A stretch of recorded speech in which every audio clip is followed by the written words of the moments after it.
Hey guys and welcome back to my channel. Here is Gauri and आज मैं आपको पढ़ाने वाली हूँ conservation of plants and animals का part 6. So let us get started.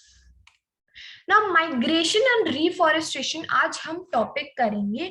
यही दो टॉपिक्स हैं लास्ट के जो हमारे बचे हैं. तो आगे देखते हैं that what do we mean by migration. ये तो हम सबको पता है, जब हम लोग हार्श क्लाइमेटिक कंडीशंस जो होते हैं एक पर्टिकुलर जगह की उन्हें अवॉइड करना चाहते हैं, उनमें सर्वाइव नहीं कर पा रहे हैं, तो we move on to different place जहाँ पे कम सर्दी हो या गर्मी हो, जिस जगह पे हम रह सकते हैं, उस चीज को हम कहते हैं माइग्रेशन. तो अब जैसे हम इस चैप्टर में प्लांट्स एंड एनिमल्स की बात करते हैं तो हम माइग्रेटरी बर्ड्स की बात करते हैं. तो वो हर साल अपने जो उनका जो नेचुरल हैबिटेट है उनको छोड़ के वो किसी दूसरी जगह फ्लाई करती हैं, अपने उधर की जो हार्श क्लाइमेटिक कंडीशंस है उनको स्किप करने के लिए, उन्हें अवॉइड करने के लिए. And secondly for laying eggs because they can not lay eggs in the cold and inhospitable climate. So अब हम बात करते हैं birds who cover long distances to reach another land is known as migratory birds. For example, Britain वगैरह का जो temperate region है वहां से हर साल बर्ड्स आती है. अभी ये जो मौसम है ना, इस मौसम में कई सारी बर्ड्स आती हैं हमारी इंडिया में. आप भरतपुर की केवला देव बर्ड सेंचुरी देख लो, उधर बहुत सारी बर्ड्स आती है, लाइक साइबेरियन क्रेन हो गई, फ्लैमिंगो हो गई. ये सब आती है उधर के हार्श क्लाइमेटिक कंडीशंस को स्किप करने के लिए. अब हम आगे बढ़ते हैं रिसाइकलिंग ऑफ पेपर. तो भाई ऐसा तो है नहीं कि हर बार एक नया पेपर निकालेंगे लिखने के लिए. नहीं, we should save it, we should reuse it and we should recycle it.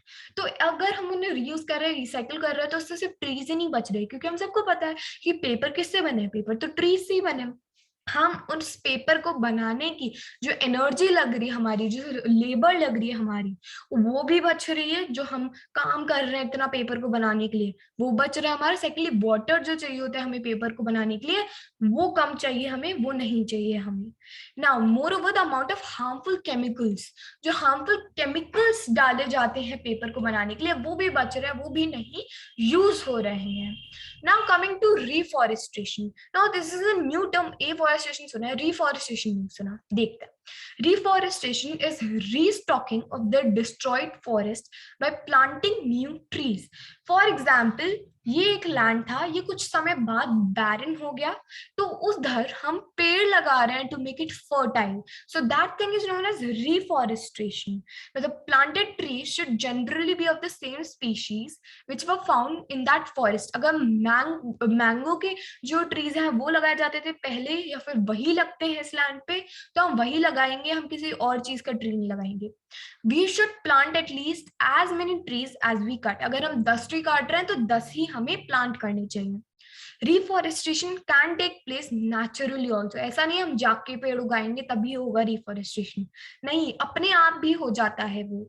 If the deforestated area is left undistributed, अगर जो एरिया है जो बैरन हो चुका है वो अनडिस्ट्रीब्यूटेड है, तो वो अपने आप ही जो रेन वाटर है उसे न्यूट्रिशंस ले लेता है, और जो मेन्योर होता है अपने आप, जो काउ डंग वगैरह होता है, उससे वो न्यूट्रिशंस लेकर अपने आप रिस्टैब्लिश हो सकता है.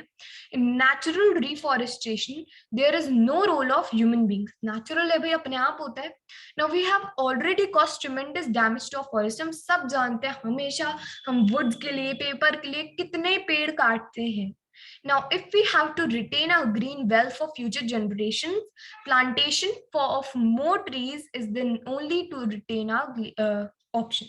Now, अगर हमें अपने पेड़ों को बचाना है तो और पेड़ उगाना ही एक वन एंड ओनली ऑप्शन है. अगर हमें अपनी आगे की जनरेशन नहीं, हमारे लिए भी आगे की जनरेशन तो है ही है, हमारे खुद के लिए भी हमें पेड़ बचाने हैं, तो हमें उन्हें उगाना पड़ेगा.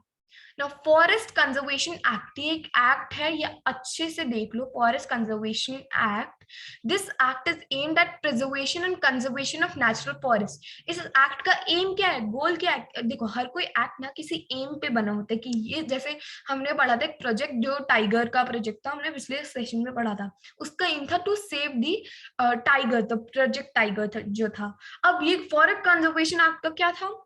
इसका एम था कि हम ज्यादा से ज्यादा फॉरेस्ट को या फिर प्लांट्स को प्रोटेक्ट कर सके, कंजर्व कर सके, जिससे वो लोगों की नीड्स में, जो बेसिक नीड्स है, उसमें काम आ सके.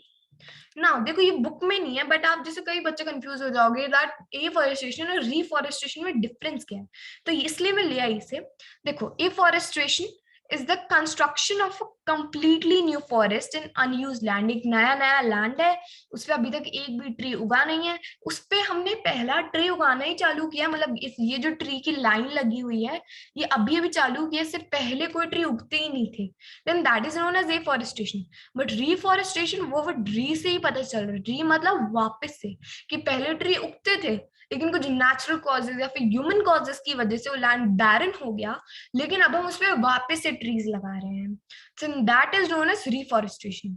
Afforestation is meant for growing trees in new areas, नए एरियाज पे ट्री लगाता है, but reforestation is done in an area where a forest was destroyed, पहले फॉरेस्ट खत्म हो गया था, उस पर हम वापस से ट्रीज लगाएंगे।